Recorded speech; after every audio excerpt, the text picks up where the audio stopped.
Il pensait avoir enterré le passé, jusqu'à ce qu'il entende cette voix, cette mélodie. Il ne l'avait entendue qu'une seule fois dans sa vie, sur les lèvres de sa fille disparue depuis plus de 20 ans. Mais maintenant, une jeune inconnue chantait chaque mot, et ce qu'elle a révélé ensuite a fait tomber cet homme à genoux. Le soleil se levait paresseusement sur Sainte-Claire, caressant de ses premiers rayons les vignobles qui s'étendaient à perte de vue.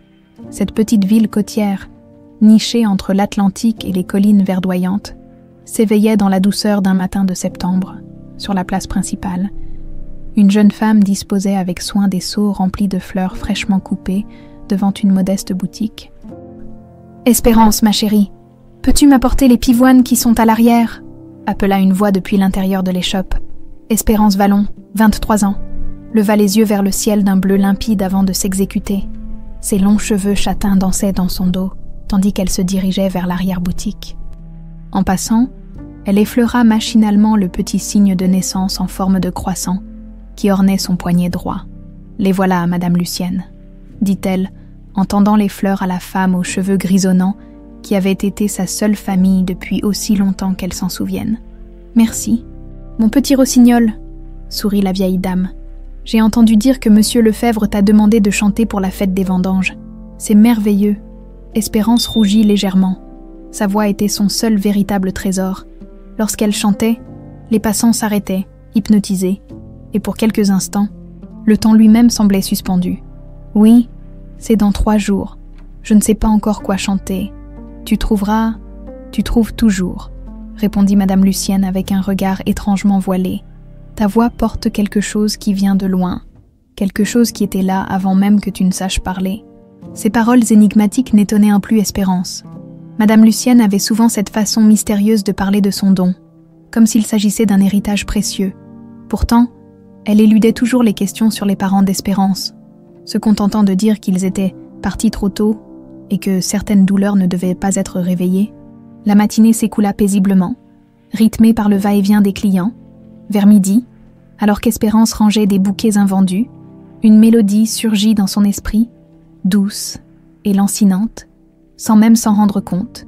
Elle se mit à fredonner, comme souvent. « Encore cette chanson », murmura Madame Lucienne, qui s'était figée, une rose à la main. « Pardon, rien, ma chérie, c'est juste que tu la chantes souvent, cette mélodie. » Espérance haussa les épaules avec un sourire gêné. « Je ne sais même pas d'où elle vient. Elle est là, c'est tout. Dans mes rêves, parfois une femme me la chante, mais je ne vois jamais son visage clairement. Juste ses longs cheveux qui tombent comme un rideau. » Le visage de Madame Lucienne se crispa imperceptiblement. « Les rêves ne sont que des rêves, ma petite. Va donc porter ce bouquet à Madame Renard. Elle l'attend pour l'anniversaire de son mari. » Plus tard ce jour-là, Espérance se rendit à la colline qui surplombait la ville. De là, on pouvait apercevoir l'imposante demeure des Beaumont, famille la plus puissante de la région. Le domaine viticole s'étendait sur des hectares, et la majesté de la bâtisse n'avait d'égal que les rumeurs qui circulaient à son sujet. On dit que le vieux Beaumont n'a jamais été le même depuis la mort de sa fille. Avait un jour chuchoté une cliente à Madame Lucienne, ignorant qu'Espérance écoutait. Émilie Solène, elle s'appelait une beauté, paraît-il, morte à 18 ans, enceinte, un accident, officiellement, mais qui sait vraiment ce qui se passe derrière ces murs? Espérance ne savait pas pourquoi cette histoire l'avait tant marquée. Peut-être parce qu'elle-même ignorait tout de ses origines. Parfois, elle se surprenait à fixer la grande maison, comme si elle cherchait une réponse à une question qu'elle n'avait jamais osé formuler. Cette nuit-là, le rêve revint, plus vivace que jamais, une chambre luxueuse baignée par la lumière de la lune. Une jeune femme aux longs cheveux bruns, son ventre rond sous sa chemise de nuit, et toujours cette mélodie, à la fois douce et mélancolique, qui semblait porter un message à travers le temps. Espérance se réveilla en sursaut, le cœur battant, à côté de son lit, le petit carnet où elle notait parfois ses rêves. Elle s'en saisit et griffonna frénétiquement les bribes de mélodie dont elle se souvenait, avant qu'elle ne s'évanouisse avec les dernières brumes du sommeil. Les jours suivants furent consacrés aux préparatifs de la fête des vendanges. Toute la ville s'activait pour cet événement qui marquait le début des récoltes. On dressait des stands sur la place principale, on décorait les rues de guirlandes, et les vignerons préparaient fièrement leurs meilleurs crus. La veille de la fête, Alors qu'Espérance aidait à installer le petit podium où elle devait chanter, un frisson inexplicable la parcourut, en se retournant. Elle vit une voiture luxueuse s'arrêter devant la mairie. Un homme âgé en descendit, sa silhouette élégante se détachant dans le soleil couchant. « C'est Monsieur Philippe Beaumont », souffla quelqu'un près d'elle. « Il paraît qu'il revient pour l'inauguration de sa nouvelle cave. » Le vieil homme avait le visage marqué par les années, mais il se dégageait de lui une autorité naturelle, celle des hommes habitués à être obéis. Son regard balaya la place, s'arrêtant brièvement sur Espérance, avant de continuer son chemin. Ce soir-là, devant son miroir, Espérance répéta une dernière fois les chansons qu'elle avait choisies pour la fête. Des chansons traditionnelles, pour la plupart, mais la mélodie de ses rêves revenait sans cesse, s'imposant à elle comme une évidence. « Pourquoi pas ?» murmura-t-elle à son reflet. « Après tout, c'est peut-être ça que je dois chanter. » Elle ne pouvait pas savoir que cette simple décision allait faire basculer sa vie et lever le voile sur 25 ans de mensonges et de secrets. Elle ne pouvait pas savoir que la mélodie qu'elle portait en elle depuis toujours était une clé, et que quelqu'un, demain, la reconnaîtrait. Dans sa petite maison à l'autre bout de la ville, Madame Lucienne ne trouvait pas le sommeil. Elle se leva et ouvrit une vieille boîte cachée sous une lame du plancher. À l'intérieur, une photo jaunie, une jeune femme souriante en uniforme de domestique, devant une grande maison familière. « Émilie Solène », murmura-t-elle en caressant le visage sur la photo. « J'ai tenu ma promesse pendant toutes ces années, mais je crains que le passé ne nous rattrape enfin, ma pauvre enfant. » Au loin, les lumières de la demeure des Beaumont brillaient dans la nuit, comme un phare menaçant dans l'obscurité. Le jour de la fête des vendanges s'annonçait radieux. Dès l'aube, Sainte-Claire s'était parée de ses plus beaux atours. Des guirlandes multicolores serpentaient entre les platanes de la place principale, tandis que les étals débordaient de produits locaux, de vins et de pâtisseries qui embaumaient l'air matinal. À l'autre bout de la ville, dans la demeure des Beaumont, Philippe se tenait devant la grande fenêtre de sa chambre. À 69 ans, son visage buriné portait les traces d'une vie marquée par la réussite professionnelle et les tragédies personnelles. Aujourd'hui marquait son premier retour à Sainte-Claire depuis 5 ans. Il n'aimait plus cette ville. Trop de fantômes y rôdaient. « Monsieur, votre costume est prêt », annonça le majordome en entrant discrètement. « Merci, Marcel. À quelle heure est prévue l'inauguration ?»« À midi, monsieur. Et le maire souhaiterait que vous assistiez aux festivités sur la place centrale ensuite. Il paraît qu'il y aura des spectacles locaux. » Philippe esquissa une grimace. Ses mondanités l'ennuyaient profondément. Mais il avait investi des millions dans cette nouvelle cave ultramoderne. Et son image publique exigeait qu'il joue le jeu. « Très bien. Faites préparer la voiture pour 11 heures. » Resté seul, il s'approcha d'une commode et en sortit un petit cadre photo. Une jeune fille aux longs cheveux bruns et aux yeux verts pétillants lui souriait, figée dans ses 18 ans pour l'éternité. « Émilie Solène », murmura-t-il. « Si tu savais comme ce domaine est vide sans toi, 25 ans. 25 ans depuis cette nuit de tempête où sa fille unique avait trouvé la mort dans ce que les rapports officiels qualifiaient d'accident. Une voiture qui dérape sur une route mouillée, une jeune fille enceinte de 7 mois qui ne rentrera jamais à la maison. Ce qu'il ne disait pas, ses rapports aseptisés, c'est qu'Émilie Solène avait quitté la demeure familiale après une violente dispute avec Geneviève, sa belle-mère. Philippe n'avait jamais su exactement ce qui s'était dit ce soir-là. Il était en voyage d'affaires à Bordeaux quand on l'avait appelé pour lui annoncer la terrible nouvelle. « Monsieur, il est bientôt l'heure. » Philippe reposa doucement la photo et se détourna. Le passé était le passé. Il devait se concentrer sur la journée à venir, sur la place du village. Espérance aidait à finaliser les préparatifs pour sa performance. Vêtue d'une simple robe bleu ciel, elle ajustait le micro sur le petit podium, répétant mentalement l'ordre de ses chansons. « Ça va, ma chérie. Tu sembles nerveuse, » remarqua Madame Lucienne en s'approchant. « Je ne sais pas pourquoi, mais j'ai l'estomac noué aujourd'hui, un pressentiment étrange. Tu vas être merveilleuse comme toujours, » la rassura la vieille dame, bien que son propre regard trahisse une inquiétude qu'elle s'efforçait de dissimuler. « Rappelle-toi, quoi qu'il arrive, tu chantes pour toi d'abord. C'est ton moment. » La matinée s'écoula rapidement. L'inauguration de la nouvelle cave à vin des Beaumont attira une foule considérable. Des journalistes venus de Paris, des négociants en vin, des personnalités locales. Tous s'étaient déplacés pour l'événement. Philippe prononça un discours bref mais élégant, puis coupa le ruban rouge sous les applaudissements. « Monsieur Beaumont, vous nous faites l'honneur de rester pour la fête » demanda le maire. un homme jovial au ventre proéminent. « Bien sûr, » répondit Philippe avec un sourire poli mais distant. « J'attends de voir tout ce que Sainte-Claire a à offrir. » Vers 14 heures, la foule commença à se masser autour du podium central. Espérance, cachée derrière un rideau improvisé, sentait son cœur battre à tout rompre. Parmi les spectateurs, elle aperçut la silhouette élégante de Philippe Beaumont. Assis au premier rang aux côtés du maire, une étrange sensation l'envahit, comme si ce moment était prédestiné. « Mesdames et messieurs, j'ai l'honneur de vous présenter la plus belle voix de Sainte-Claire, notre précieuse Espérance Vallon, » annonça le maire avec emphase. Les applaudissements retentirent, tandis qu'Espérance s'avançait sur scène. Elle salua timidement, puis fit signe aux musiciens qui l'accompagnaient à la guitare.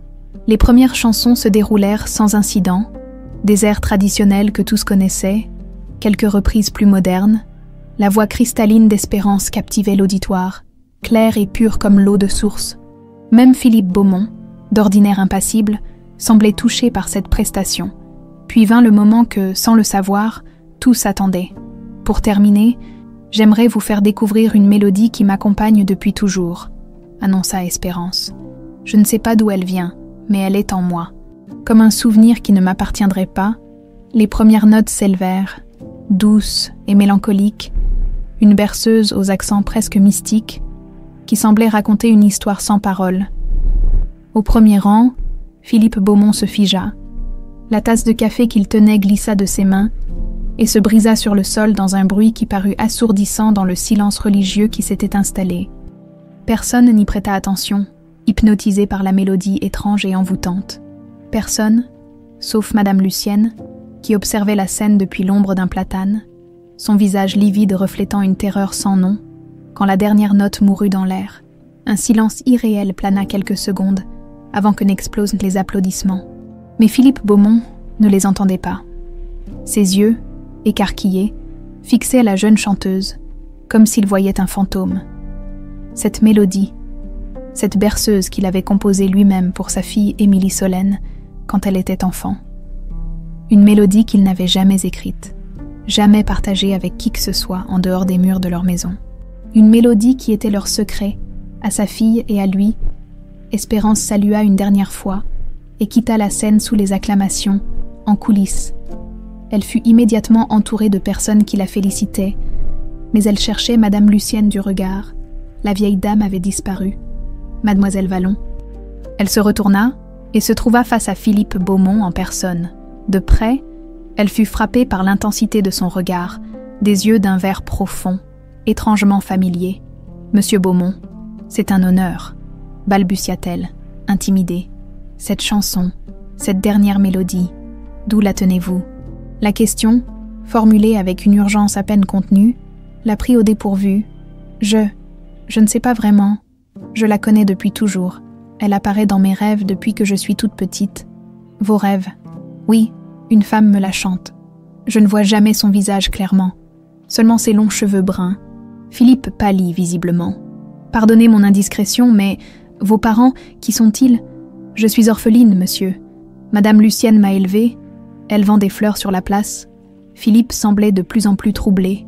Son regard scrutait maintenant chaque détail du visage d'Espérance.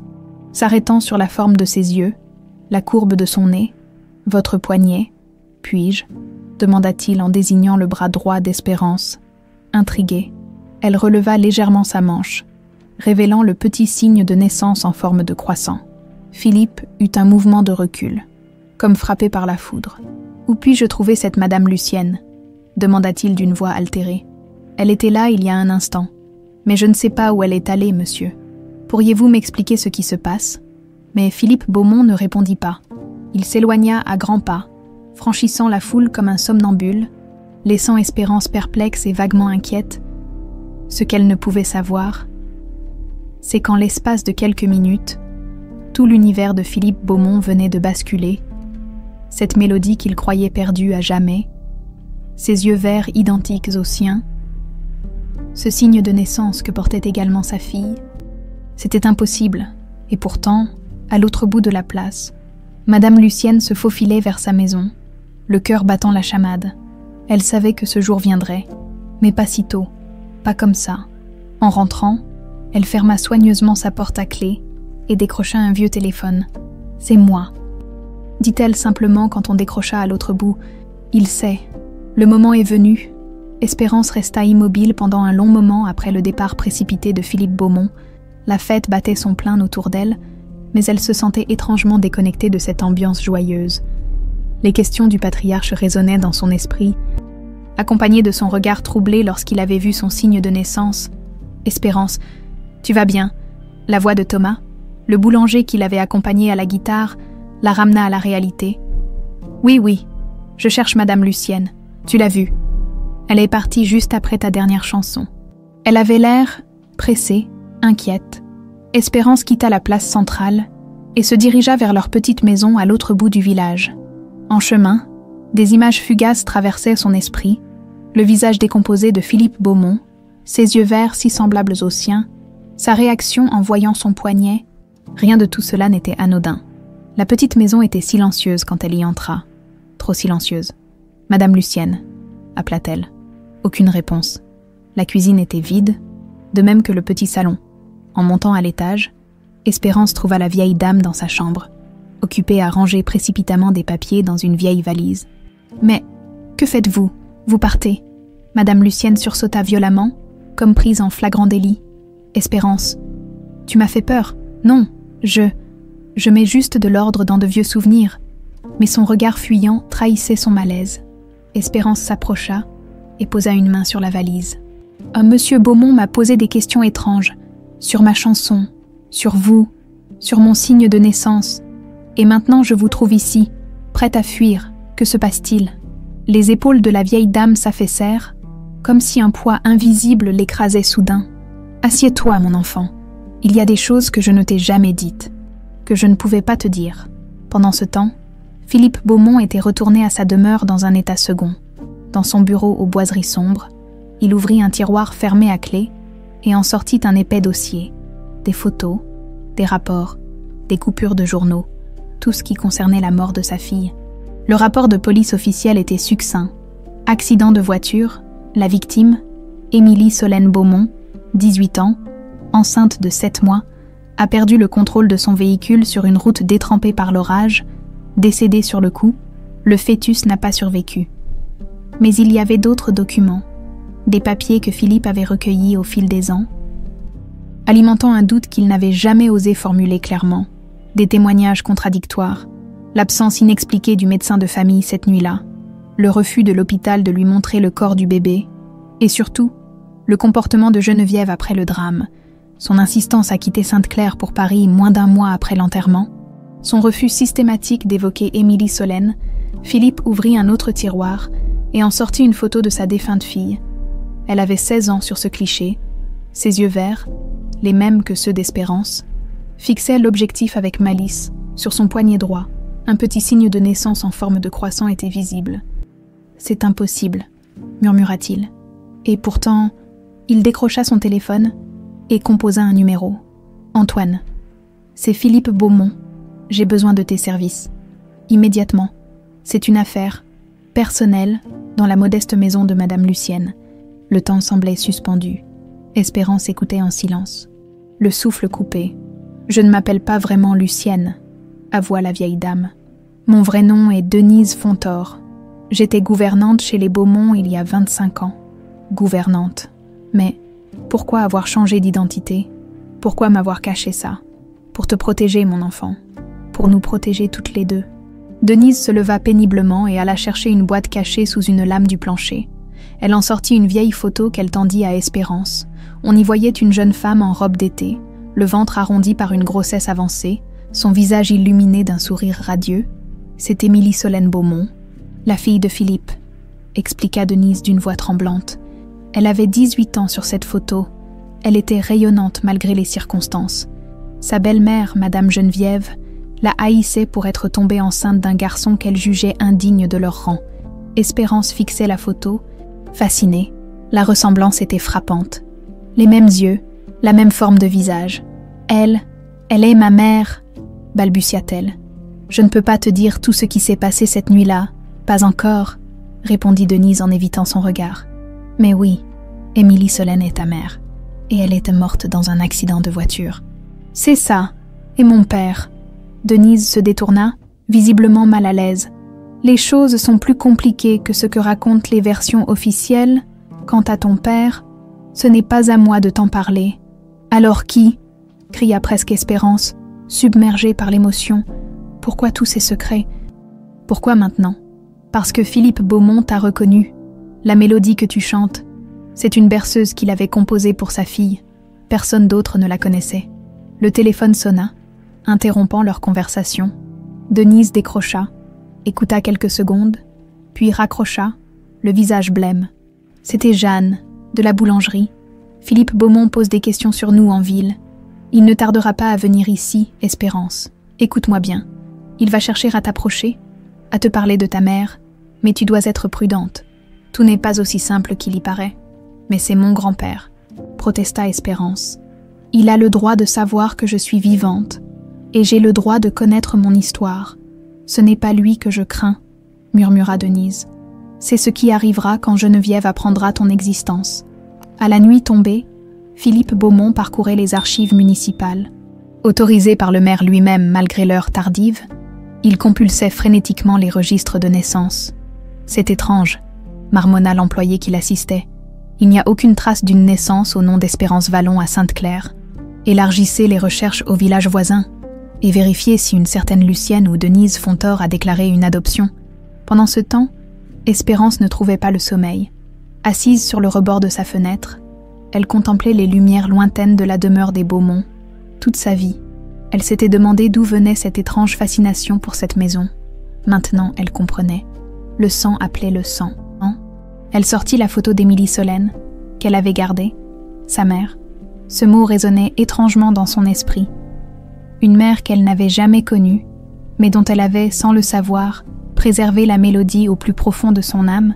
Denise lui avait fait promettre de ne pas chercher à contacter Philippe Beaumont, tant qu'elle n'aurait pas parlé plus longuement. Mais Espérance sentait une force irrésistible la pousser vers cette maison, vers cet homme qui détenait peut-être les clés de son identité. En début de matinée, alors que l'aube teintait à peine le ciel, un coup discret retentit à la porte de Denise. En ouvrant, elle se trouva face à Philippe Beaumont, l'air épuisé mais déterminé. « Denise Fontor », dit-il simplement. « Je savais que c'était vous. »« Monsieur Philippe ?» répondit-elle en s'effaçant pour le laisser entrer. « Je vous attendais, dans le petit salon modeste. » Les deux vieillards se dévisagèrent en silence, comme deux adversaires évaluant leurs forces avant un duel. « J'ai passé la nuit à chercher », finit par dire Philippe. « Espérance Vallon n'existe pas officiellement. Aucun acte de naissance, aucune adoption déclarée, comme si elle était apparue de nulle part. Elle existe bel et bien, comme vous avez pu le constater. Cette berceuse, personne ne pouvait la connaître. Personne, sauf Émilie Solène. Et pourtant, votre petite fille la chante depuis toujours. Elle vient de ses rêves, dit-elle. Des rêves où sa mère la lui chante avant de la confier à quelqu'un. Philippe chancela légèrement, s'appuyant au dossier d'une chaise. « Ma petite fille, alors c'est vrai ?» L'enfant a survécu. « Oui », confirma Denise, des larmes silencieuses coulant sur ses joues ridées. « Et j'ai tenu la promesse que j'ai faite à votre fille avant qu'elle ne rende son dernier souffle. » Le bruit d'une porte qui s'ouvre à l'étage les interrompit. Espérance apparut en haut de l'escalier. Figée à la vue de Philippe Beaumont dans leur salon, les yeux du vieil homme s'emplirent de larmes en la voyant. Dans ce visage jeune et troublé, il retrouvait celui de sa fille perdue. « Espérance », murmura-t-il simplement. « Grand-père », répondit-elle, ce mot étrange et nouveau roulant sur sa langue comme une prière. Les jours qui suivirent à la rencontre entre Philippe et Espérance furent emplis d'émotions contradictoires. Dans le petit salon de Denise, ils passaient des heures à parler, comblant 25 années de séparation, avec des mots parfois maladroits, parfois trop abondants. Philippe apportait des photos d'Émilie Solène, que sa petite fille dévorait des yeux. Chaque nouveau détail sur sa mère était comme une pièce retrouvée d'un puzzle incomplet. Elle adorait la peinture, expliqua Philippe, en montrant un tableau représentant les vignobles au coucher du soleil. C'est elle qui a peint ça, à 16 ans. J'ai toujours aimé dessiner, murmura Espérance, troublée par cette passion commune. Elle était aussi têtue que belle, poursuivit Philippe avec un sourire nostalgique. Quand elle avait une idée en tête, rien ne pouvait l'en détourner. Denise assistait à ces échanges avec un mélange de soulagement et d'anxiété. Elle se réjouissait pour Espérance, qui découvrait enfin ses racines, mais son instinct lui soufflait que cette accalmie ne durerait pas. Un matin, alors qu'Espérance était sortie faire des courses, Denise confronta Philippe. Geneviève est-elle au courant? Le visage du patriarche se ferma instantanément. Pas encore, mais elle finira par l'apprendre. Et que croyez-vous qu'elle fera? Cette femme a toujours détesté votre fille. Elle voulait que toute la fortune des Beaumont revienne à son fils Romain? Geneviève a changé, défendit mollement Philippe. Après la mort d'Émilie Solène, elle a quitté Sainte-Claire avec une précipitation suspecte, le coupa Denise. Et maintenant, elle vit à Paris, gérant ses propres affaires loin de vous. Philippe ne répondit pas immédiatement. Son mariage avec Geneviève, veuve d'un riche industriel et mère d'un fils, Romain, avait été plus une alliance stratégique qu'une union d'amour après la mort d'Émilie Solène. Leur relation s'était réduite à une froide cohabitation, puis à une séparation non officielle. « Je protégerai Espérance », affirma-t-il finalement. « C'est ma petite fille, la fille d'Émilie Solène, si Geneviève tente quoi que ce soit. » Mais sa phrase resta en suspens, comme s'il n'osait pas imaginer ce scénario. Ce qu'ils ignoraient, c'est que dans un luxueux appartement parisien, Geneviève Beaumont raccrochait son téléphone, le visage marqué par une colère froide. Sa source à Sainte-Claire venait de l'informer des retrouvailles entre Philippe et une prétendue petite fille sortie de nulle part, Joseph. « Préparez mes bagages », ordonna-t-elle à son majordome. « Je pars pour Sainte-Claire demain matin, à 67 ans. » Geneviève conservait une beauté glaciale, son chignon impeccable, ses tenues toujours élégantes, et son maquillage discret masquait une femme calculatrice, dont la vie avait été consacrée à préserver sa position sociale et sa fortune. « Faut-il prévenir monsieur Romain ?» demanda Joseph. « Non », répondit-elle après réflexion. « Pas encore. Je veux d'abord évaluer la situation. » Pendant ce temps, Espérance s'était rendue à la mairie de Sainte-Claire. Elle voulait voir son acte de naissance, comprendre pourquoi il n'y avait aucune trace officielle de son existence. « Je suis désolée, mademoiselle Vallon », s'excusa l'employé municipal. « Nous avons vérifié à nouveau et il n'y a vraiment aucun document à votre nom. Comment est-ce possible? J'existe pourtant. Vous avez peut-être été déclaré dans une autre commune, » suggéra l'homme avec un haussement d'épaules. Frustrée, Espérance quitta la mairie et se dirigea vers l'hôpital local. C'était un petit établissement qui desservait plusieurs villages alentours. Si sa mère était morte après un accident, si elle-même était née ici, il devait bien y avoir des traces. À l'accueil, elle se heurta à une jeune réceptionniste peu coopérative. « Les dossiers médicaux sont confidentiels, mademoiselle, sans autorisation écrite. Il s'agit de ma propre naissance, » protesta Espérance. « Et de ma mère, Émilie Solène Beaumont, au nom de Beaumont ?» La jeune femme hésita. « Attendez ici, je vais chercher le directeur. » Quelques minutes plus tard, un homme d'une 60aine d'années à l'air affable s'approcha. « Bonjour, je suis le docteur Moreau, directeur de cet établissement. Vous recherchez des informations sur Émilie Solène Beaumont? » « Oui, c'était ma mère. Elle est morte ici il y a 25 ans, après un accident. J'essaie de comprendre ce qui s'est passé. » Le médecin l'invita à le suivre dans son bureau. Une fois la porte fermée, son expression devint grave. « C'était avant mon arrivée ici, mais je connais l'affaire. C'était un événement marquant pour toute la région. Avez-vous les dossiers médicaux? C'est là que ça devient étrange, » admit le médecin. « Quand j'ai pris mes fonctions il y a 15 ans, j'ai remarqué que certains dossiers manquaient à l'appel. Celui d'Émilie Solène Beaumont en faisait partie. » Un frisson parcourut l'échine d'Espérance. Disparue, comment est-ce possible? Le médecin qui s'occupait d'elle cette nuit-là, le docteur Fontor, s'est suicidé quelques semaines après l'accident. Les rumeurs disaient qu'il était bouleversé par cette tragédie. Son assistant, qui était de garde également, a quitté l'hôpital peu après. Espérance tressaillit en entendant le nom de Fontor, le même nom que Denise. Ce docteur Fontor, avait-il de la famille? Une femme, je crois. Elle travaillait chez les Beaumont, et un fils qui devait avoir votre âge à l'époque. Espérance remercia le médecin et sortit, l'esprit en ébullition. Tant de coïncidences, tant de zones d'ombre. Pourquoi Denise ne lui avait-elle jamais parlé de son mari médecin? Quel lien y avait-il entre le suicide du docteur Fontor et la disparition des dossiers médicaux? En retournant chez Denise, Elle fut surprise de voir une voiture de luxe garée devant la modeste maison. À l'intérieur, des voix s'élevaient. « Comment osez-vous revenir ici après toutes ces années ?» criait Denise. « Vous n'avez aucun droit sur elle ? Je suis l'épouse de Philippe Beaumont, » répliqua une voix froide et distinguée. « Tout ce qui concerne sa famille me concerne. » Espérance entra doucement, dans le salon, face à Denise qui tremblait de colère. Se tenait une femme élégante aux cheveux teints en blond cendré, le visage marqué par des années de privilèges et d'amertume. « Ah, voilà donc la fameuse Espérance », déclara Geneviève Beaumont, en la détaillant de la tête aux pieds, avec un sourire sans chaleur. « La ressemblance est frappante, je dois l'admettre. » Quelque chose dans ce regard glacial fit reculer instinctivement Espérance.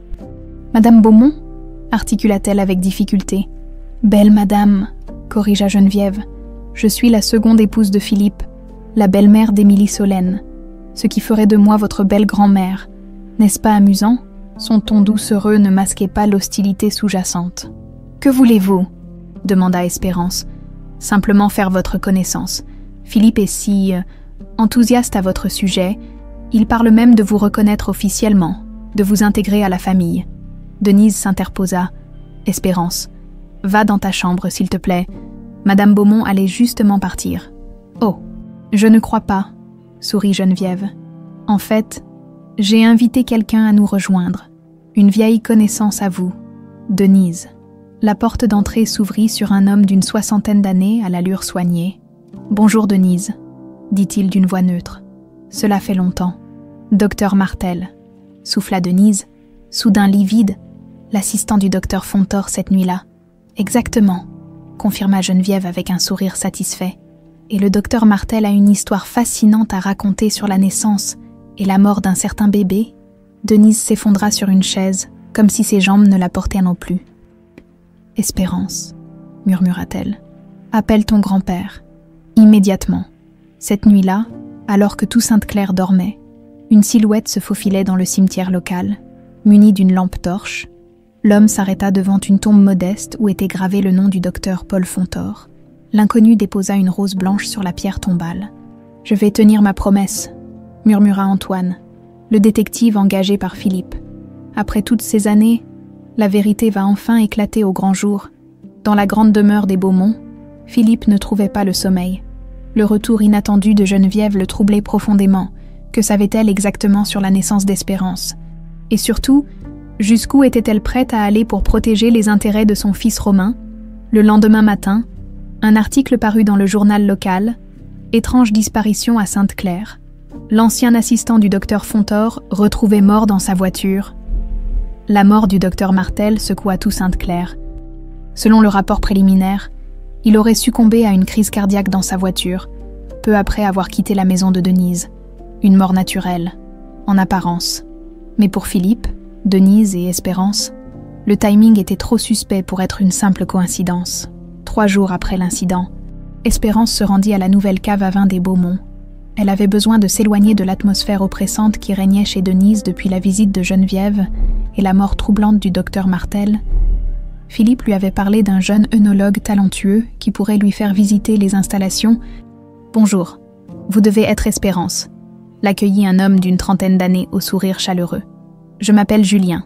Monsieur Beaumont m'a demandé de vous montrer notre petit paradis souterrain. » Il y avait quelque chose de familier dans son visage, mais Espérance n'aurait su dire quoi exactement.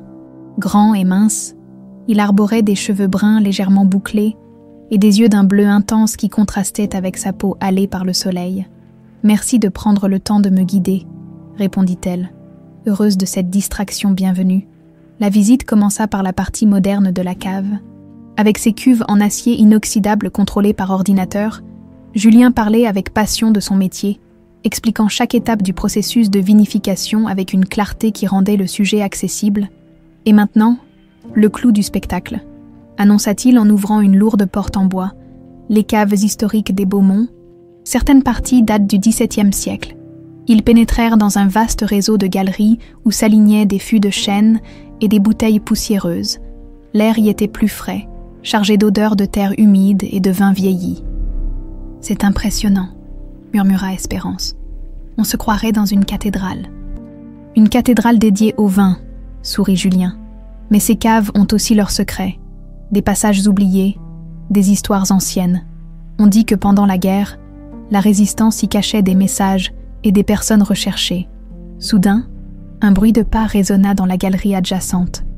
Julien fit signe à Espérance de rester silencieuse et l'entraîna dans un recoin sombre. Une silhouette passa à quelques mètres d'eux sans les remarquer. « Romain », souffla Julien quand l'homme se fut éloigné. « Le fils de Madame Geneviève. Il n'est pas censé être ici aujourd'hui. Tu le connais bien. »« Suffisamment pour me méfier de lui, » répondit-il sèchement. « Il n'est revenu à Sainte-Claire que cette semaine, après des années d'absence. » Ils attendirent que Romain soit sorti avant de poursuivre leur visite. L'atmosphère s'était alourdie, comme si la simple présence du fils de Geneviève avait souillé la magie des lieux. « Tu travailles pour les Beaumont depuis longtemps ?» demanda Espérance pour briser le silence inconfortable. « 3 ans. J'ai fait mes études d'œnologie à Dijon, puis j'ai travaillé dans plusieurs domaines avant d'être recrutée ici, mais j'ai grandi à Sainte-Claire. Mon père était médecin ici. » Espérance s'arrêta net. « Ton père était médecin à Sainte-Claire. Comment s'appelait-il » Le visage de Julien s'assombrit. « Et Paul Fontor. Il est mort quand j'avais 5 ans. Suicide. Officiellement, ce nom fut comme un électrochoc pour Espérance, Fontor, le même nom que Denise, le médecin qui s'était occupé d'Émilie Solène la nuit de sa mort, selon le directeur de l'hôpital. Fontor, comme Denise Fontor. » Julien la dévisagea, surpris. « Tu connais ma tante Denise ?»« Ta tante. Mais Denise m'a élevée. C'est elle qui m'a recueillie quand j'étais bébé. » Les 2 jeunes gens se fixèrent, abasourdis par cette révélation. Les pièces du puzzle commençaient à s'assembler d'une façon qu'aucun d'eux n'aurait pu imaginer. « Il faut qu'on parle », déclara Julien d'une voix altérée. « Mais pas ici, on pourrait nous entendre. » Ils quittèrent la cave et s'installèrent dans un petit café discret au bord de la rivière, loin des oreilles indiscrètes. Là, chacun raconta son histoire. Julien avait à peine connu son père, après son suicide. Sa mère avait quitté Sainte-Claire avec lui, incapable de supporter les regards et les chuchotements. Il s'était installé à Dijon, où Julien avait grandi sans jamais comprendre vraiment pourquoi son père avait mis fin à ses jours. « Ma mère refusait d'en parler », expliqua-t-il. Elle disait seulement que c'était à cause d'une tragédie qu'il n'avait pas pu empêcher. Je n'ai plus de contact avec elle depuis des années. Elle s'est remariée et vit aux États-Unis maintenant. Et ta tante Denise, comment se fait-il qu'elle ne m'ait jamais parlé de toi? Notre famille s'est déchirée après la mort de mon père. Denise est partie peu après nous, sans laisser d'adresse. Ma mère disait qu'elle était impliquée dans quelque chose de dangereux et qu'il valait mieux couper les ponts. Espérance lui raconta à son tour sa récente découverte sur ses origines, la mélodie qui avait trahi son lien avec les Beaumont, l'arrivée menaçante de Geneviève et la mort suspecte du docteur Martel. « Attends, tu dis que ton grand-père a engagé un détective ?» demanda Julien, pensif. « Il faut qu'on le rencontre. S'il enquête sur cette affaire depuis le début, il pourrait avoir des informations cruciales. » Ils contactèrent Philippe, qui accepta de les retrouver avec Antoine, le détective, dans une ferme isolée appartenant aux Beaumont. Au crépuscule, les 4 conspirants étaient réunis dans la vieille cuisine aux murs de pierre. Antoine, un homme robuste à la moustache grisonnante, étala sur la table rustique une série de documents. « J'enquête sur cette affaire depuis 15 ans. » commença-t-il. « Philippe m'a engagé quand il a commencé à avoir des doutes sur les circonstances de la mort de sa fille. »« Quel genre de doute ?» demanda Espérance. « D'abord, l'absence du corps du bébé. On lui a dit que l'enfant était mort-né, mais il n'a jamais pu le voir. Ensuite, le comportement étrange de Geneviève après l'accident et son insistance à quitter Sainte-Claire précipitamment. » Julien examinait attentivement les documents. « Mon père était le médecin de garde cette nuit-là. »« Oui, » confirma Antoine. « Et c'est lui qui a signé l'acte de décès d'Émilie Solène et du bébé 3 semaines plus tard. Il se suicidait. Sa mort a été classée sans enquête approfondie. Trop facile, trop propre. Et qu'avez-vous découvert d'autre ?» Pressa Espérance, que les dossiers médicaux originaux ont disparu, que tous ceux qui étaient présents cette nuit-là se sont mystérieusement volatilisés ou sont morts. Et maintenant, le docteur Martel, qui était l'assistant du docteur Fontor, ce n'était pas une crise cardiaque, intervint Philippe d'une voix grave. J'ai des amis haut placés. L'autopsie a révélé des traces d'une substance qui provoque des symptômes similaires. C'était un meurtre déguisé. Un silence pesant s'abattit sur la pièce. La menace qui planait sur eux prenait une dimension nouvelle, plus concrète, plus mortelle. « Est-ce que tu as un journal ou des notes laissées par ton père ?» demanda soudain Espérance à Julien. « Pas à ma connaissance, mais... » « Attendez, ma mère a gardé une vieille malle avec ses affaires. Elle est entreposée dans le grenier de la maison de ma grand-mère à Sainte-Claire. Je n'y ai jamais vraiment prêté attention. Il faut la récupérer, décida Philippe. Si le docteur Fontor a laissé un témoignage quelconque, ce pourrait être notre seule chance de comprendre ce qui s'est réellement passé cette nuit-là. Ils convinrent d'un plan. Julien et Espérance iraient récupérer la malle le lendemain, tandis que Philippe occuperait Geneviève lors d'un dîner formel à la demeure des Beaumont. Antoine, quant à lui, surveillerait Romain, dont les allées et venues suspectes méritaient attention. Alors qu'ils quittèrent la ferme, Julien retint Espérance par le bras.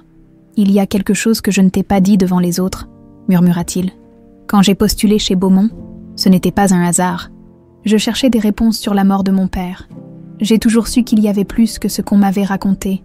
Nous sommes liés par cette histoire, » constata Espérance. « Nos parents, nos vies, et maintenant, nous devons découvrir la vérité ensemble, » conclut Julien en serrant doucement sa main. Ils ignoraient encore à quel point leur destin était entrelacé, ni les terribles secrets qui les attendaient dans la malle du défunt docteur Fontor. Le lendemain matin, comme convenu, Philippe invita Geneviève à un déjeuner d'affaires qui devait durer plusieurs heures. Pendant ce temps, Julien et Espérance se rendirent à la vieille maison de la grand-mère de Julien, décédée quelques années plus tôt. La demeure, située à l'écart du village, semblait figée dans le temps, avec son crépi écaillé et son jardin envahi par les mauvaises herbes. Personne n'y a vécu depuis la mort de ma grand-mère, expliqua Julien en déverrouillant la porte qui grinça sinistrement. Ma mère voulait la vendre, mais le marché immobilier n'est pas florissant à Sainte-Claire. Ils pénétrèrent dans une maison au volet clos, où flottait une odeur de renfermé. Des draps blancs recouvraient les meubles comme des fantômes silencieux. « Le grenier est par ici », indiqua Julien en se dirigeant vers un escalier étroit. Le grenier était une vaste pièce sous les combles, encombrée de meubles démontés, de cartons jaunis et d'objets divers accumulés au fil des décennies. La poussière dansait dans les rares rayons de soleil, qui filtraient à travers une petite lucarne. « La malle de ton père doit être quelque part ici », dit Espérance, contemplant avec découragement le désordre qui régnait. « Ma mère m'a dit qu'elle l'avait mise dans un coin, avec une étiquette à son nom. » Ils commencèrent à fouiller méthodiquement, déplaçant des cartons, soulevant des draps, éternuant parfois dans la poussière soulevée. Après une vingtaine de minutes, Julien poussa un cri de victoire. La voilà. La malle était un grand coffre en bois sombre, fermé par un cadenas rouillé.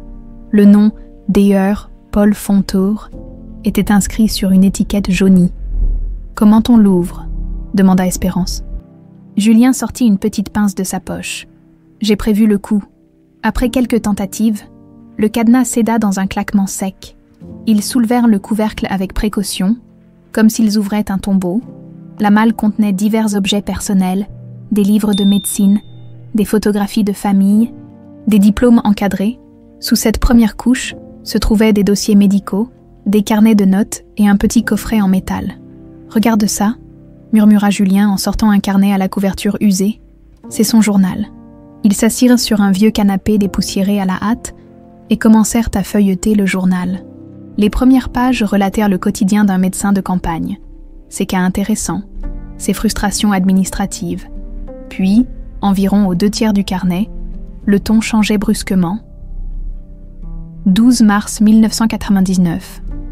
J'ai été convoquée au domaine Beaumont aujourd'hui. Émilie Solène, la fille de Philippe, est enceinte de 5 mois. Sa belle-mère, Madame Geneviève, insiste pour que je sois son médecin attitré jusqu'à l'accouchement. J'ai accepté, bien sûr, mais quelque chose dans l'attitude de cette femme me trouble profondément. Les entrées suivantes décrivaient l'évolution de la grossesse d'Émilie Solène, mais aussi les tensions croissantes au sein de la famille Beaumont. Geneviève méprisait ouvertement sa belle-fille et le père de l'enfant à naître, un certain Benoît, dont le nom n'était mentionné qu'à demi-mot. 15 juillet 1989, Émilie Solène m'a confié aujourd'hui qu'elle craignait pour sa sécurité et celle de son bébé. Elle a surpris une conversation entre Madame Geneviève et son fils Romain. Je lui ai conseillé d'en parler à son père, mais elle refuse de l'inquiéter. Elle m'a fait promettre de protéger son enfant si quelque chose lui arrivait. Julien et Espérance échangèrent un regard lourd de sens avant de poursuivre leur lecture. Les dernières entrées étaient fébriles, l'écriture de plus en plus désordonnée. 2 août 1999, nuit de tempête, appelée d'urgence au domaine Beaumont, Émilie Solène aurait eu un accident de voiture en revenant d'une visite chez une amie. Mais quelque chose ne va pas, les blessures ne correspondent pas. La suite était écrite en code. Un mélange de symboles et d'abréviations médicales. Julien essaya de déchiffrer, mais sans succès. Pourquoi aurait-il codé cette partie ? S'interrogea Espérance. Pour se protéger, je suppose, et protéger ceux qui savaient. Ils continuèrent à explorer le contenu de la malle et découvrir, dissimulé dans la doublure du couvercle, un petit carnet encore plus ancien. C'est l'écriture de mon père, mais ce sont des notes en vrac, pas un journal, constata Julien en parcourant les pages.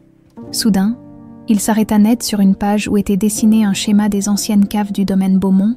Certains passages étaient marqués en rouge, notamment un couloir menant à une petite pièce isolée. « Je connais cet endroit », murmura Julien. « C'est une partie des caves que personne n'utilise plus. Elle est supposée être condamnée depuis des décennies. Tu crois que ton père y a caché quelque chose ? » « Possible. Il y a une annotation ici, SV, suivie d'une date, le 3 août 1999, le lendemain de la nuit où Émilie Solène a été amenée à l'hôpital. Ils décidèrent d'emporter le journal et le carnet de notes pour les montrer à Philippe et Antoine, alors qu'ils s'apprêtaient à quitter le grenier. Un bruit de porte qui s'ouvre les figea sur place. « Il y a quelqu'un dans la maison », chuchota Julien en éteignant la lampe qu'ils avaient allumée. Des pas lourds résonnaient au rez-de-chaussée, puis dans l'escalier, quelqu'un montait. « Vite, par ici !» souffla Julien en entraînant Espérance derrière une armoire. La trappe du grenier s'ouvrit lentement. Une silhouette masculine se découpa dans l'encadrement. « Romain Beaumont, je sais que vous êtes là », dit-il d'une voix doucereuse. « Inutile de vous cacher. » Julien fit signe à Espérance de ne pas bouger. Dans la pénombre, elle pouvait voir qu'il tenait fermement les carnets contre lui. Romain avança de quelques pas, balayant la pièce du regard. « Qu'espérez-vous trouver ici ? Des preuves ? Des témoignages ?» reprit-il. « Tout a été effacé il y a bien longtemps. Il ne reste que des fantômes. Et bientôt, vous en ferez partie. » Un frisson glacé parcourut l'échine d'Espérance. La menace était à peine voilée. Romain continua sa progression dans le grenier, s'approchant dangereusement de leur cachette. Au moment où il allait les découvrir, un grand fracas retentit au rez-de-chaussée, suivi d'une voix forte. « Police, y a-t-il quelqu'un ?» Romain jura entre ses dents et recula précipitamment. Quelques instants plus tard, ils l'entendirent dévaler l'escalier et quitter la maison par une porte arrière. Julien et Espérance sortirent de leur cachette, tremblants. En descendant, ils trouvèrent Antoine dans l'entrée. « J'ai vu la voiture de Romain garée plus loin », expliqua le détective. « J'ai cru bon d'intervenir. »« Vous avez bien fait », soupira Julien. « Il nous cherchait, et il semblait savoir exactement ce que nous faisions ici. » Ajouta Espérance, comme s'il avait été prévenu. Antoine fronça les sourcils. « Quelqu'un vous a trahi. Mais qui ?» Cette question les accompagna durant tout le trajet vers la ferme isolée, où Philippe les attendait. Quand ils arrivèrent, le patriarche était seul, le visage sombre. « Geneviève, c'est pour la malle », annonça-t-il sans préambule. « Elle a reçu un appel pendant notre déjeuner et est partie précipitamment. Comment a-t-elle pu l'apprendre ?»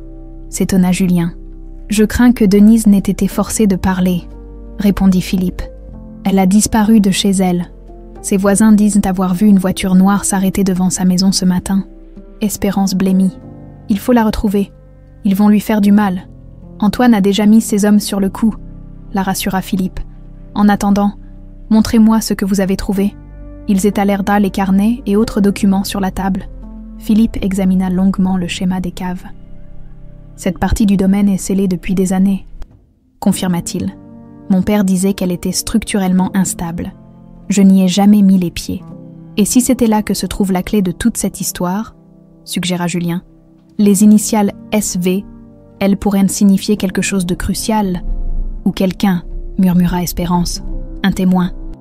Peut-être, la nuit était tombée quand ils convinrent d'un nouveau plan, Le lendemain, Julien et Espérance exploreraient les caves secrètes, tandis que Philippe et Antoine poursuivraient leurs recherches pour retrouver Denise. En rentrant chez elle, Espérance trouva sa maison vide, mais étrangement en ordre, trop en ordre. Quelqu'un avait fouillé méthodiquement, sur son lit, un message écrit à la hâte. Ne fais confiance à personne. La mélodie est la clé. D. Denise était vivante, quelque part, et elle essayait encore de la protéger.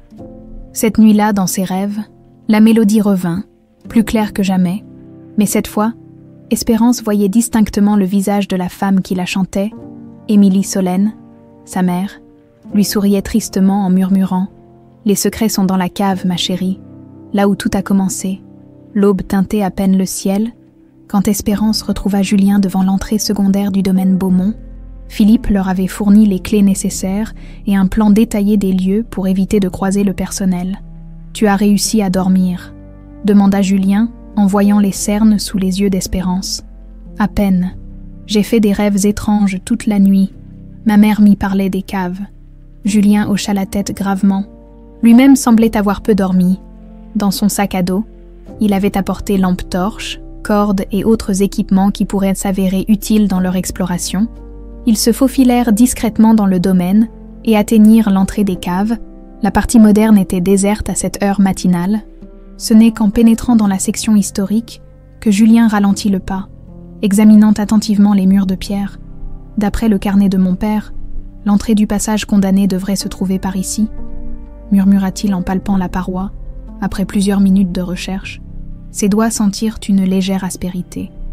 En poussant simultanément sur 2 pierres spécifiques, un mécanisme ancien s'enclencha, révélant une ouverture étroite dissimulée derrière une fausse cloison. « Comment ton père connaissait-il ce passage ?» s'étonna Espérance. « Je n'en sais rien, » admit Julien. « Mais il semble qu'il ait eu ses propres secrets. » Le couloir qui s'ouvrait devant eux était bas et étroit, obligeant Julien à se courber légèrement. Leurs lampes projetaient des ombres dansantes sur les murs humides. « Ces passages dateraient de la Révolution », expliqua Julien. « Une voie d'évacuation pour la famille en cas d'attaque du domaine. » Après une centaine de mètres, ils débouchèrent dans une petite salle circulaire. Des toiles d'araignée ornaient les coins de la pièce, et l'air y était chargé de l'odeur âcre de la terre et de la pierre mouillée. « Il n'y a rien ici », constata Espérance, déçue. « Attends », répliqua Julien en examinant le sol. « Regarde, ces dalles semblent différentes des autres. » En effet, au centre de la pièce, plusieurs pierres présentaient une teinte légèrement plus claire. Julien s'agenouilla et tenta de les soulever, après quelques efforts. L'une d'elles céda, révélant une cavité sous le sol. « Une cachette », murmura Espérance. À l'intérieur se trouvait une boîte métallique hermétiquement fermée. Julien la sortit délicatement et l'épousseta. Aucune serrure n'était visible, mais sur le dessus de la boîte étaient gravés des symboles étranges. On dirait des notes de musique, remarqua Julien en passant ses doigts sur les gravures. Espérance examina attentivement les symboles. « Ce n'est pas n'importe quelle mélodie, » souffla-t-elle. « C'est celle que je chante depuis toujours. » Ses doigts tremblants suivirent la séquence de notes, appuyant sur chacune d'elles dans l'ordre. Un déclic discret se fit entendre, et le couvercle de la boîte se souleva légèrement. À l'intérieur se trouvaient plusieurs documents protégés dans des pochettes plastiques, un petit carnet et une clé USB. « Incroyable !» murmura Julien. « Ton père a vraiment pensé à tout. »« Mon père !» s'étonna Espérance. « Regarde !»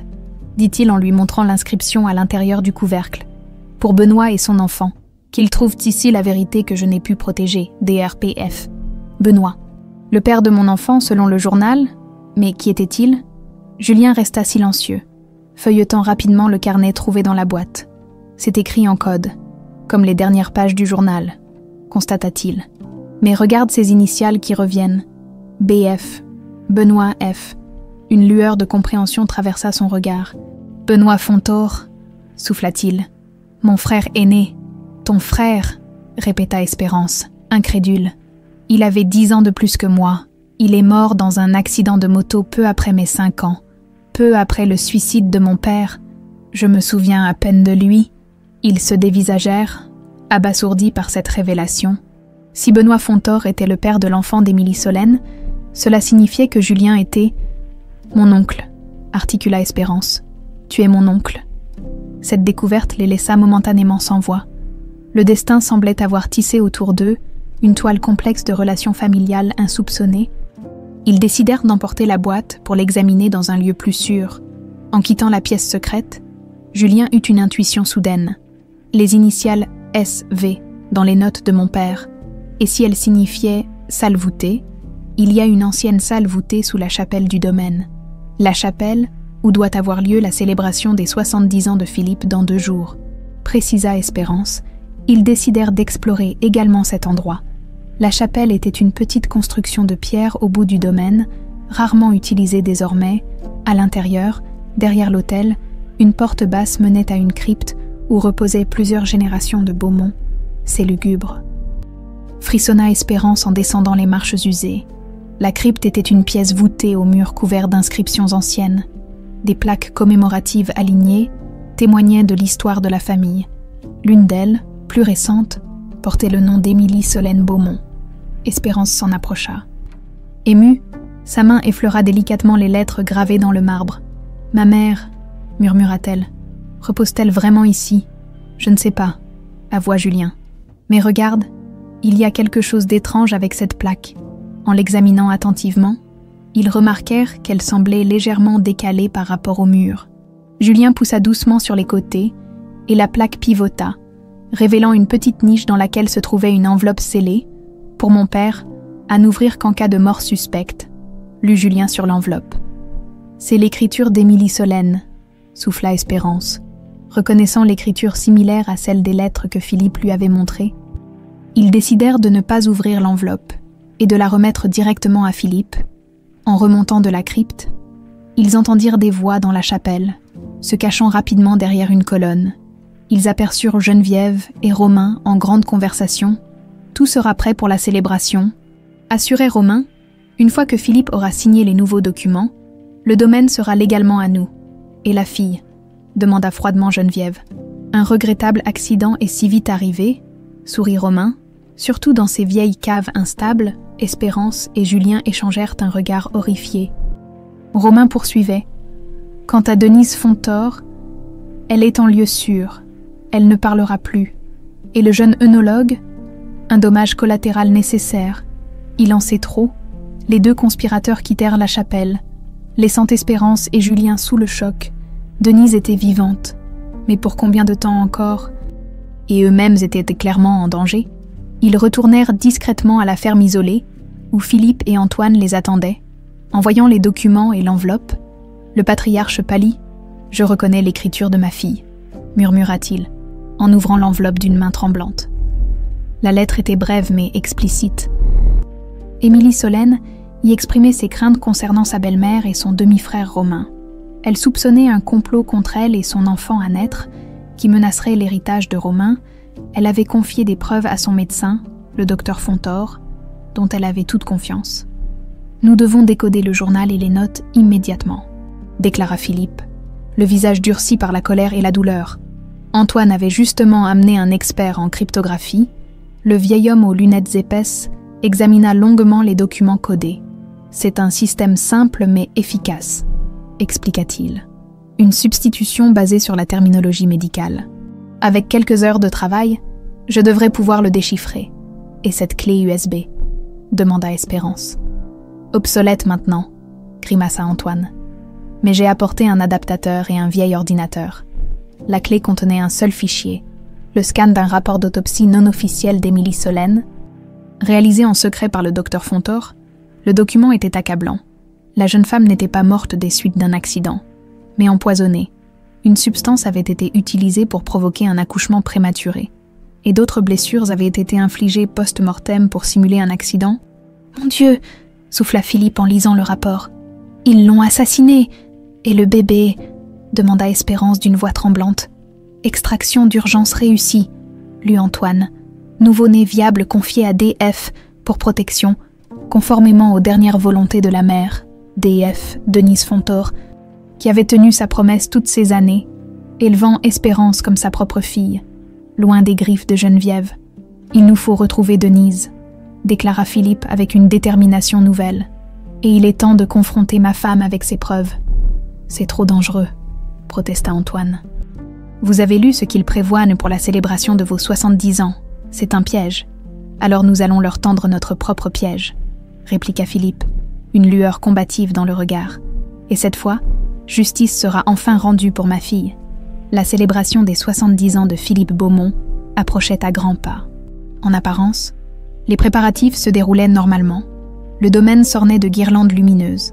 Les livraisons de champagne et de mets raffinés se succédaient, et les invitations avaient été envoyées à toute la haute société régionale. Mais dans l'ombre de ces festivités, une toute autre mise en scène se préparait. Philippe avait réuni son équipe improvisée dans la ferme isolée qui leur servait désormais de quartier général. Antoine, Julien, Espérance et 2 hommes de confiance du détective écoutaient attentivement le plan qu'il avait élaboré. Geneviève et Romain ne doivent se douter de rien, expliqua Philippe. Ils croiront que je signerai les documents qu'ils ont préparés pendant la réception, me dépouillant légalement d'une grande partie de ma fortune. Comment peuvent-ils être sûrs que vous le ferez ? Demanda Julien. Parce qu'ils détiennent Denise, répondit sombrement Espérance. Ils comptent l'utiliser comme moyen de pression. Philippe acquiesça gravement.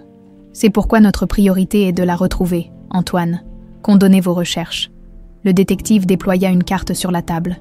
Mes sources indiquent que Denise est détenue dans cette vieille bergerie abandonnée. À 20 km d'ici, l'endroit est isolé. Parfait pour garder quelqu'un au secret. 2 hommes montent à la garde.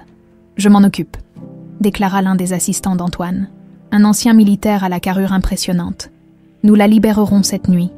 Et pour la cérémonie, sans quitter Espérance, comment comptez-vous piéger Geneviève et Romain ? Philippe sortit de sa poche un petit enregistreur numérique. Avec ceci, je porterai un micro dissimulé. L'objectif est de les faire parler, de les amener à avouer leurs crimes devant témoins. C'est dangereux, objecta Julien. S'ils se sentent menacés, ils pourraient passer à l'action immédiatement. C'est un risque que je dois prendre, affirma Philippe. Pour ma fille, pour Espérance, pour la vérité. Il se tourna ensuite vers sa petite fille. Espérance, j'ai une mission spéciale pour toi. Ta présence lors de la cérémonie est essentielle. Tu te tiendras d'abord à l'écart, puis au moment que nous aurons choisi. Tu entreras dans la chapelle et tu chanteras. La mélodie, comprit-elle immédiatement.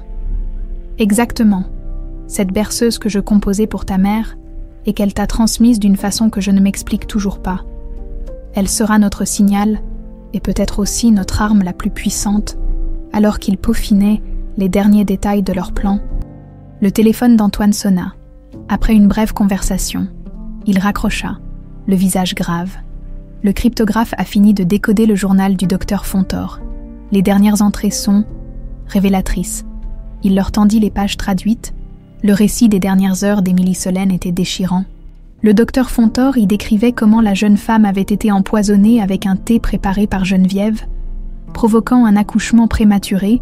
Dans ses derniers moments de lucidité, elle avait confié son bébé au médecin, lui faisant promettre de le protéger. « Je ne peux pas sauver Émilie », avait-il écrit. Le poison est trop avancé, mais l'enfant est viable, une petite fille. Ma femme Denise l'emmènera loin d'ici. Quant à moi, je dois rester pour falsifier les documents. Geneviève et Romain ne doivent pas savoir que le bébé a survécu. Si je disparais trop tôt, ils se douteront de quelque chose. Les dernières lignes étaient glaçantes. Je sais que je suis condamnée. Ils ne me laisseront pas vivre avec ce que je sais, mais j'ai pris mes précautions. Un jour, la vérité éclatera. Pour Benoît, mon fils, pour sa fille, pour Émilie Solène. La mélodie les guidera. Un silence pesant s'abattit sur la pièce. Espérance avait les larmes aux yeux en pensant au sacrifice consenti pour sa survie. « Mon père savait donc, » murmura Julien. Il savait que Benoît était le père de l'enfant d'Émilie Solène, et il a donné sa vie pour protéger ce secret, ajouta Philippe. Comme ma fille a donné la sienne pour te protéger, Espérance. La nuit était déjà bien avancée quand ils se séparèrent. Chacun devait se reposer avant le jour décisif qui les attendait. Espérance retourna seule à la petite maison qu'elle partageait avec Denise, espérant que la vieille dame y serait bientôt ramenée saine et sauve. Dans sa chambre, elle ouvrit la fenêtre et contempla les étoiles, imaginant que sa mère la regardait depuis là-haut, pour la première fois depuis des jours. Elle se sentit en paix. Quoi qu'il arrive demain, la vérité serait enfin révélée. À l'aube, Elle fut réveillée par des coups discrets à sa porte.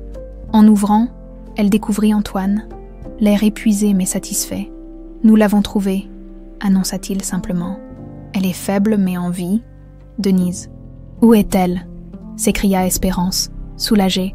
« Dans un lieu sûr, elle insiste pour assister à la confrontation ce soir. Malgré son état, c'est une femme remarquablement têtue. » Espérance sourit à travers ses larmes.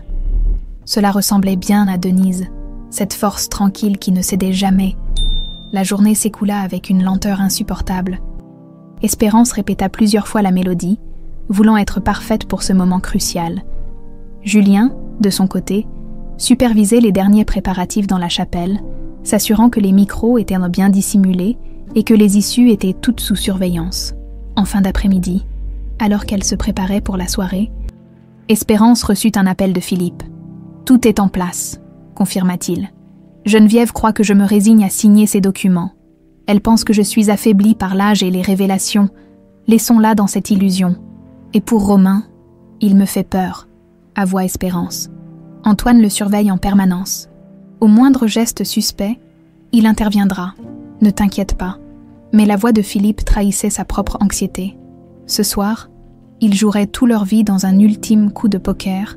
À 18h, les premiers invités commencèrent à arriver au domaine. La fête avait lieu dans les jardins et les caves modernes. Mais la cérémonie officielle, plus intime, devait se dérouler dans la chapelle à 22h précises. C'est là que les documents seraient signés, là que la confrontation aurait lieu. Espérance, dissimulée dans une pièce adjacente à la chapelle, observait par une petite fenêtre les invités qui se pressaient dans les jardins illuminés. Elle portait une simple robe blanche, comme un écho inconscient à la pureté qu'elle souhaitait restaurer dans cette famille brisée par la haine et la cupidité. Soudain, la porte derrière elle s'ouvrit doucement. Julien entra, élégant dans son costume sombre. « Tout va bien ?» demanda-t-il en s'approchant. Lent. « J'ai peur », avoua-t-elle. « Pas pour moi, mais pour vous tous, si quelque chose tournait mal. »« Rien ne tournera mal », assura-t-il en lui prenant doucement les mains. « Nous sommes préparés à toutes les éventualités. » Un sentiment étrange les enveloppa alors qu'ils se tenaient là, les mains jointes. Bien qu'ils venaient de découvrir leur lien familial, quelque chose de plus profond les unissait, une complicité née dans l'adversité, un lien forgé dans la quête de vérité. « À quelle heure Denise doit-elle arriver ?» demanda Espérance pour rompre ce moment d'intensité inexplicable. Antoine la fait entrer discrètement par l'arrière. Juste avant la cérémonie, elle attendra dans la crypte. Espérance frissonna à cette idée. La crypte, cet endroit sinistre où reposait peut-être le corps de sa mère, serait ce soir le théâtre d'une résurrection, celle de la vérité, à 21h. Philippe les rejoignit brièvement. « Geneviève est nerveuse », chuchota-t-il. Elle vérifie constamment son téléphone. « Romain a disparu il y a 1 heure, mais mes hommes l'ont repéré rôdant près des anciennes caves. Que cherche-t-il là-bas » s'inquiéta Julien. « Peut-être essaye-t-il de s'assurer que tous les indices compromettants ont bien disparu » suggéra Philippe. « Peu importe. Dans 1 heure, tout sera terminé. » Il serra sa petite fille dans ses bras, puis serra la main de Julien avec une émotion palpable. « Quoi qu'il arrive, sachez que vous avez redonné un sens à ma vie, tous les deux. » Sur ces mots, il repartit rejoindre ses invités, le dos droit malgré le poids des années et du chagrin. 22 heures approchaient. Les invités convergeaient lentement vers la chapelle, guidés par des serveurs portant des lanternes. Dans l'obscurité relative des jardins, personne ne remarqua la silhouette frêle qui se glissait discrètement vers l'arrière du bâtiment. Denise était enfin revenue, prête à témoigner. La scène était en place. Le compte à rebours avait commencé. La chapelle des Beaumont resplendissait sous l'éclat de centaines de bougies.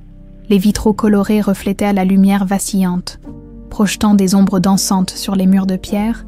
Une 50aine d'invités triés sur le volet s'étaient installés sur les bancs anciens, murmurant entre eux, ignorant le drame qui se préparait. Philippe se tenait devant l'autel, impeccable dans son costume sombre.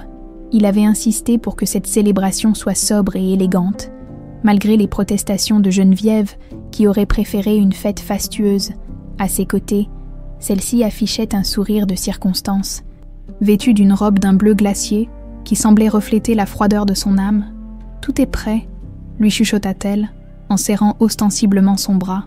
Oui, répondit-il simplement. Les documents sont dans la sacristie. Le regard de Geneviève balaya discrètement l'assemblée. Romain est en retard, et... remarqua-t-elle avec une pointe d'agacement. Il arrivera, assura Philippe. Il ne manquerait pas une occasion de me voir céder la moitié de mon empire. Dans l'arrière-salle, Espérance attendait, le cœur battant, par la porte entr'ouverte. Elle pouvait voir son grand-père et cette femme qui avait détruit sa famille. Elle se concentrait sur sa respiration, se remémorant la mélodie qu'elle devrait bientôt chanter, cette mélodie qui avait traversé le temps pour relier 3 générations brisées. Julien apparut soudain à ses côtés. « Antoine vient de me prévenir », murmura-t-il. Romain a été vu se dirigeant vers les caves avec quelque chose qui ressemblait à une arme. « Une arme !» s'alarma Espérance. « Il faut prévenir grand-père. Impossible maintenant. La cérémonie commence. Mais Antoine a envoyé 2 hommes le suivre. Ne t'inquiète pas, dans la chapelle. » Philippe s'avança vers le pupitre. Le silence se fit instantanément. « Mes chers amis, » commença-t-il d'une voix émue, « je vous remercie d'être présents ce soir pour célébrer non seulement mes 70 ans, mais aussi un tournant dans l'histoire du domaine Beaumont. » Il marqua une pause, son regard parcourant l'assemblée. Ce domaine a été bâti par des générations de Beaumont, avec leur sueur, leur passion, parfois leurs larmes. J'ai eu l'honneur de le faire prospérer pendant près de 50 ans. Mais aujourd'hui, un bruit de porte qui s'ouvre l'interrompit. Romain apparut, légèrement essoufflé, et se glissa discrètement près de sa mère. « Pardonnez mon retard », articula-t-il silencieusement. Philippe reprit, son regard s'attardant étrangement sur son beau-fils. « Comme je le disais, aujourd'hui est un jour de révélation et de vérité, car un empire bâti sur des mensonges est condamné à s'effondrer. » Geneviève se raidit imperceptiblement. Ce n'était pas le discours convenu. « Philippe » souffla-t-elle. « Les documents, nous y viendrons, ma chère, » répondit-il avec un sourire énigmatique. « Mais avant, j'aimerais partager avec nos amis une histoire, l'histoire d'une jeune fille de 18 ans, enceinte et pleine d'espoir, dont la vie fut brutalement interrompue. » Un murmure parcourut l'assemblée. Tous connaissaient l'histoire tragique d'Émilie Solène, mais personne n'osait jamais l'évoquer devant Philippe. « Ma fille, Émilie Solène, » continua-t-il d'une voix qui ne tremblait plus, « n'est pas morte dans un accident comme on vous l'a fait croire. Elle a été assassinée. » Des exclamations choquées résonnèrent sous les voûtes. Geneviève blêmit, tandis que Romain s'avançait d'un pas. « Philippe, vous n'êtes pas dans votre état normal » intervint-il avec une inquiétude feinte. « Le chagrin, et lâche-vous. » « Silence, » tonna Philippe. « Pour une fois dans votre vie, Romain, vous allez écouter. J'ai des preuves que votre mère a empoisonné ma fille pour provoquer un accouchement prématuré. Des preuves que vous avez, tous deux, orchestré sa mort pour protéger votre héritage. » Dans la pénombre de l'arrière-salle, Espérance saisit la main de Julien. Le moment approchait. « Ces accusations sont délirantes, » s'écria Geneviève, feignant l'indignation. « Comment osez-vous ? Comment j'ose ?» l'interrompit Philippe. « J'ose parce que pendant 25 ans, j'ai vécu avec le doute, la douleur et la culpabilité de n'avoir pas su protéger ma fille. J'ose parce que le temps de la justice est enfin venu. » Il fit un signe discret vers le fond de la chapelle. C'était le signal. Espérance s'avança lentement dans l'allée centrale. Un murmure stupéfait parcourut l'assemblée devant cette apparition en robe blanche. La ressemblance avec Émilie Solène était si frappante que certains invités âgés se signèrent, comme devant un fantôme. Puis elle commença à chanter. La mélodie s'éleva, pure et cristalline sous les voûtes séculaires. Cette berceuse que Philippe avait composée pour sa fille, qu'Émilie Solène avait chantée à son bébé dans son ventre, et qu'Espérance avait portée en elle toute sa vie sans en connaître l'origine, le visage de Geneviève se décomposa. Ses yeux écarquillés fixaient cette jeune femme qui n'aurait jamais dû exister.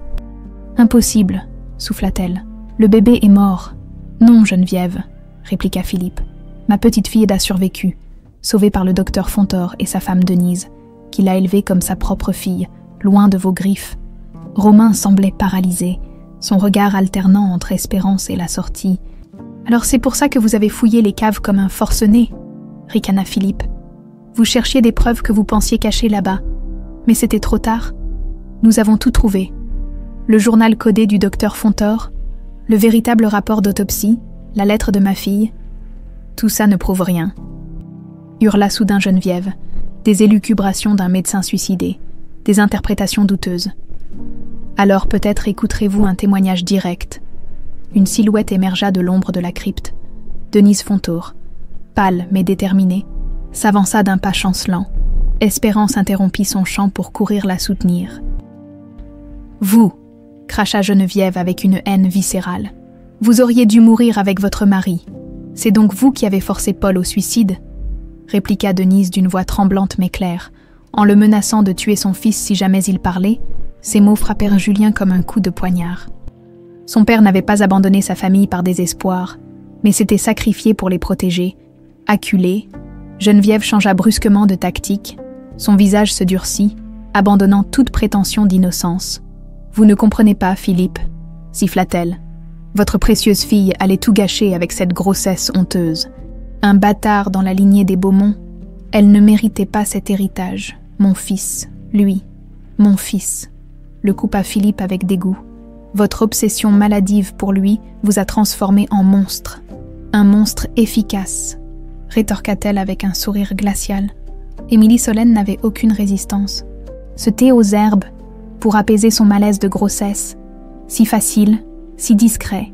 Des halètements horrifiés parcoururent l'assemblée. Plusieurs invités se levèrent, cherchant à s'éloigner de cette femme qui avouait si froidement un meurtre. Romain, voyant que tout s'effondrait, porta brusquement la main à sa veste. « Assez !» cria-t-il en sortant une arme. « Personne ne bouge !» Le chaos s'empara de la chapelle. Des cris, des mouvements de panique. Antoine et ses hommes se précipitèrent, mais Romain avait déjà attrapé Espérance, lui plaquant le canon de son pistolet contre la tempe. Un pas de plus, et la lignée des Beaumont s'éteint définitivement. Menaça-t-il. Philippe se figea, impuissant. Tout son plan s'effondrait. Il avait sous-estimé le désespoir de Romain. « Laissez-la partir, » supplia-t-il. « C'est entre nous, Romain. Elle n'a rien à voir avec... » « Elle a tout à voir, » hurla Romain. « Elle est la preuve vivante de votre trahison. Vous avez toujours préféré votre fille. Puis maintenant sa bâtarde. Jamais un regard pour moi, votre héritier légitime. » Son visage déformé par la haine était méconnaissable. Des années de frustration et de jalousie refoulée explosaient en un accès de violence incontrôlable. Soudain, une silhouette s'élança de côté. Julien se jeta sur Romain avec une force inattendue. Dans la lutte qui s'ensuivit, l'arme se retourna, un coup de feu assourdissant résonna sous les voûtes sacrées. Romain s'écroula, une tache rouge s'élargissant sur sa chemise, sa propre arme avait tiré, le blessant gravement. Geneviève hurla et se précipita vers son fils.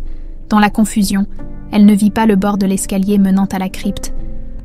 Sa chute fut brutale, son corps roulant jusqu'en bas des marches de pierre. Quand le calme revint enfin, Geneviève gisait, immobile, au pied de l'escalier. Romain, lui, respirait encore, maintenu en vie par les premiers soins prodigués par Antoine, en attendant les secours, dans ses derniers moments de conscience avant l'arrivée des ambulanciers. Geneviève ouvrit les yeux. Denise s'était approchée d'elle, peut-être par instinct professionnel, ou par un étrange sentiment de pitié. « La fille d'Émilie Solène », murmura Geneviève d'une voix à peine audible. « Elle ressemble tellement à sa mère. »« Oui », confirma doucement Denise. « Son père », bredouilla Geneviève dans un dernier souffle. Ce n'était pas un paysan comme tout le monde croyait. C'était le fils du docteur, Benoît Fontour. Je les ai surpris ensemble. Une histoire d'amour entre classes sociales. Inadmissible. C'est pour ça. Ses yeux se fermèrent tandis que les sirènes des ambulances résonnaient au loin. Le ciel était d'un bleu limpide en ce jour d'octobre, où Sainte-Claire célébrait l'inauguration de l'école de musique Émilie Solène Beaumont. 6 mois s'étaient écoulés depuis la nuit dramatique à la chapelle. 6 mois durant lesquels la vérité, trop longtemps ensevelie, avait enfin éclaté au grand jour. Geneviève n'avait pas survécu à sa chute. Romain, lui, avait été soigné puis incarcéré, en attente d'un procès pour tentative de meurtre et complicité dans la mort d'Émilie Solène. Les confessions de Geneviève, enregistrées par le micro dissimulé de Philippe, constituaient des preuves accablantes. Devant l'ancienne demeure des Beaumont, transformée en école de musique, Espérance observait la foule qui s'assemblait pour la cérémonie d'ouverture. Le bâtiment avait été entièrement rénové, ses murs austères égayés de fresques colorées. ses jardins aménagés en espaces de détente et de créativité. « Tu es nerveuse ?» demanda Julien en s'approchant. « Un peu ?» admit-elle avec un sourire. « C'est étrange de se retrouver directrice d'école à 23 ans. Co-directrice. » corrigea-t-il, en lui pressant affectueusement l'épaule. « Tu n'es pas seule dans cette aventure. Leur lien familial, découvert dans des circonstances si dramatiques, avait évolué vers une complicité profonde, oncle et nièce par le sang. Ils étaient devenus des partenaires dans ce projet qui donnait un sens à leur vie après le chaos. À quelques pas de là, Philippe, désormais septuagénaire mais rayonnant d'une énergie nouvelle, discutait avec le maire et plusieurs notables. Sa décision de transformer le domaine familial en école de musique gratuite pour les enfants défavorisés avait d'abord surpris, puis suscité l'admiration. Il avait également créé une fondation au nom de sa fille pour financer des bourses d'études artistiques. Denise observait la scène depuis un banc ombragé.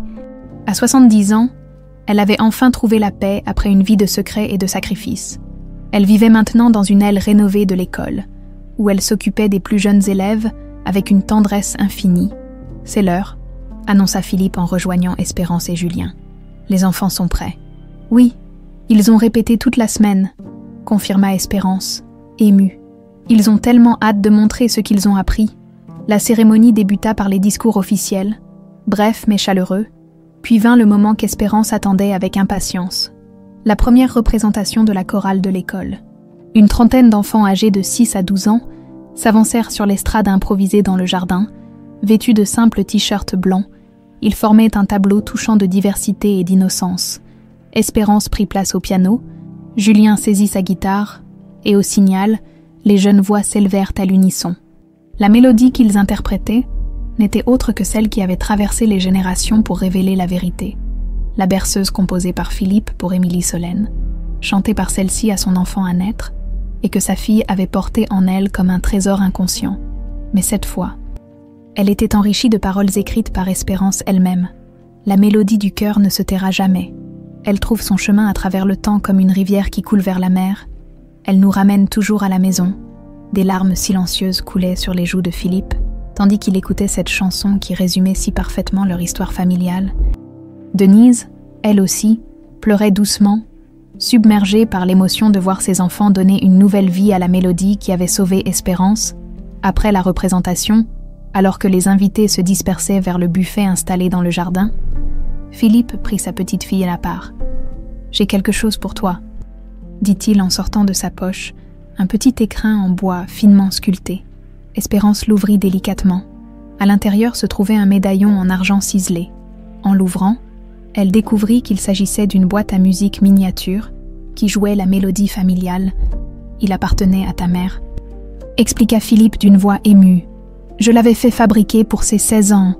Denise l'a récupéré la nuit où elle t'a emmené loin d'ici. » Espérance tourna le médaillon et découvrit une inscription gravée à l'intérieur. « Pour ma fille Espérance, qui ne sera jamais seule tant que cette mélodie résonnera.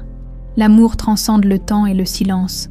Avec amour éternel, ta mère, elle l'a fait graver avant sa mort, » demanda Espérance, bouleversée. « Oui », confirma Denise qui les avait rejoints. Elle savait qu'elle était en danger. Les derniers mois de sa grossesse, elle pressentait que quelque chose se tramait. Alors elle a préparé ce médaillon pour toi, me faisant promettre de te le remettre quand tu serais en âge de comprendre. Pourquoi avoir attendu si longtemps ? Souffla Espérance en caressant le précieux objet. La peur, avoua Denise. Tant que Geneviève et Romain étaient en liberté, je craignais qu'ils ne découvrent ton existence. Ce médaillon aurait pu te trahir. Je l'ai gardé caché toutes ces années, attendant le moment où la vérité pourrait enfin éclater au grand jour sans danger pour toi. Philippe prit les mains de sa petite fille et de celle qu'il avait sauvée dans les siennes. 3 générations ont été séparées par la cupidité et la haine, dit-il avec gravité. Mais cette simple berceuse a été plus forte que tous les mensonges. La musique du cœur ne se tait jamais, ma chérie. Elle trouve toujours son chemin pour revenir à la maison. Ces mots résonnèrent profondément en Espérance. Elle comprenait maintenant la pleine signification de son nom. Choisi par sa mère dans ses derniers moments, l'espoir qu'un jour, justice serait rendue et que l'amour triompherait de la haine. Le soir venu, après le départ des derniers invités, Espérance se retrouva seule dans la grande salle de musique de l'école. Elle s'assit au piano et commença à jouer doucement la mélodie. Laissant ses doigts glisser sur les touches avec une familiarité instinctive, Julien la rejoignit, s'asseyant silencieusement à côté d'elle. Ensemble, ils improvisèrent une version plus complexe de la berceuse, y ajoutant des harmonies qui semblaient avoir toujours existé, attendant simplement d'être découvertes. « C'est étrange », murmura Julien. « J'ai l'impression que Benoît et Émilie Solène sont là, quelque part, nous écoutant. Ils sont là », confirma Espérance avec un sourire paisible, dans chaque note, dans chaque silence, à travers les fenêtres ouvertes. Leur musique s'échappait dans la nuit étoilée, atteignant les enfants qui dormaient désormais dans les dortoirs de l'école, semant peut-être dans leurs rêves les graines de nouvelles mélodies qui attendaient leur tour pour être entendues. Dans les années qui suivirent, l'école de musique Émilie Solène Beaumont devint célèbre bien au-delà de Sainte-Claire. Des centaines d'enfants y apprirent non seulement la musique, mais aussi la valeur de la vérité et le pouvoir guérisseur de l'art. Et chaque année, lors de la cérémonie d'ouverture, tous les élèves, anciens et nouveaux, se réunissaient pour chanter la berceuse devenue l'hymne de l'école. Cette mélodie qui avait traversé les ténèbres pour ramener la lumière, rappelant à tous que certains liens sont plus forts que la mort, plus durables que le mensonge, et que l'amour véritable trouve toujours sa voie, même après des décennies de silence.